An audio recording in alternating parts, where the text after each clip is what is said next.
Alright, so I've decided to do kind of a video for my friend on Facebook who wanted to know how I did the egg stitch on my Afghan. Now, I'm not going to make anything to put it on. I already have I started a beanie, I just hadn't finished it. I'll use that since it's already about the same, it's the same stitching that my Afghan uses.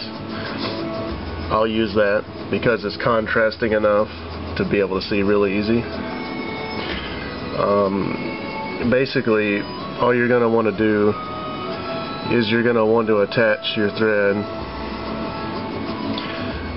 you know, pull it through in a loop. Now, when I work a new color on, I usually leave quite a bit of tail left over, usually about 6 inches. And when I leave the stitching on as such, it allows me to have that weaved in without having any knots or anything like that.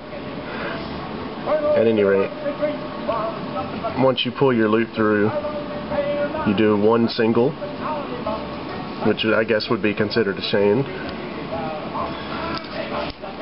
Once you do the one chain, then you do 2 more, like so. Now, the reason I'm doing this, I'm putting my tail behind it, I'm not going to cover it.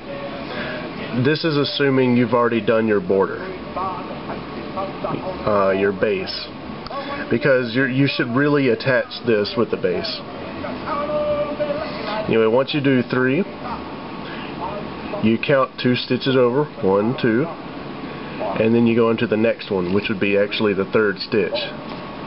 And you do a double crochet in that, because the angle of this is going to be... By the way, don't ever work with black yarn, it's really hard to see. Anyway, once you get your double crochet, only go through 1 time. Like, you should have 2 left over, which I guess would be like a half double. Then you loop your yarn again, and you go into the next stitch and pull through, and you should have 3 on. Once you have 3, then pull through all 3, then chain 1, 2, and 3.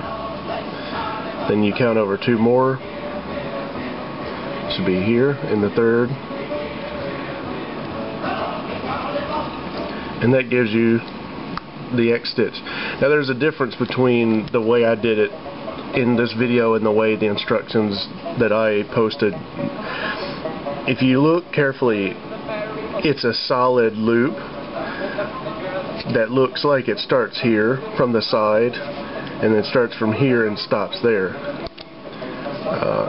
Like they overlap each other. If you do it the way my instructions on the page show, I'll do that really quick, which is when you single crochet and then you chain the appropriate amount, which is 3. So you should have, you know, that right there. You do a double crochet in the 3rd from the actual attach point.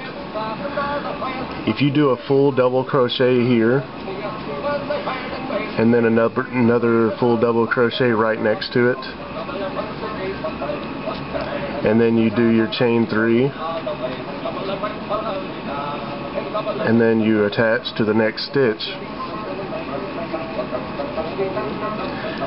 the effect, you get that effect, which it doesn't look bad, but it is not the X stitch, which is over here. You see what I'm saying? So to do that, I'm going to show you one more time. Once you've attached the thread, you chain 3, and then you double crochet in the 3rd stitch from your hook, which will leave you a 2 gap a 2-stitch gap rather. Oops. My hands are not that steady this morning. Then you do another double crochet next to it. There, like I said, you don't finish it. You only do the first loop like you were going to do a single, and then you pull through all 3 loops. Chain 3 again. Skip 2. Single crochet. Chain 3. Do a double crochet in the 3rd stitch from, stop at the first hook, do another double crochet in the next one, in the next stitch, pull through the first one, then pull through all 3, chain 3,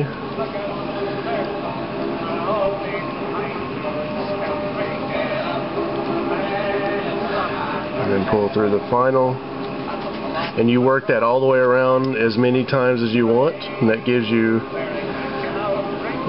the border. Now, this, like I said, is where if you don't, you go in, yarn over, pull out, and then you do a single. Well, that would be like a single crochet or a half double. I'm not sure, to be honest. And you do it again right into the next stitch. And that'll leave this loop, your double loop, and your double loop on, leaving you 3 stitches.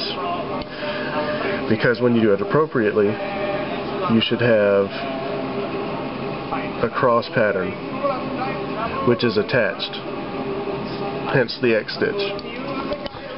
And that's all there is to it.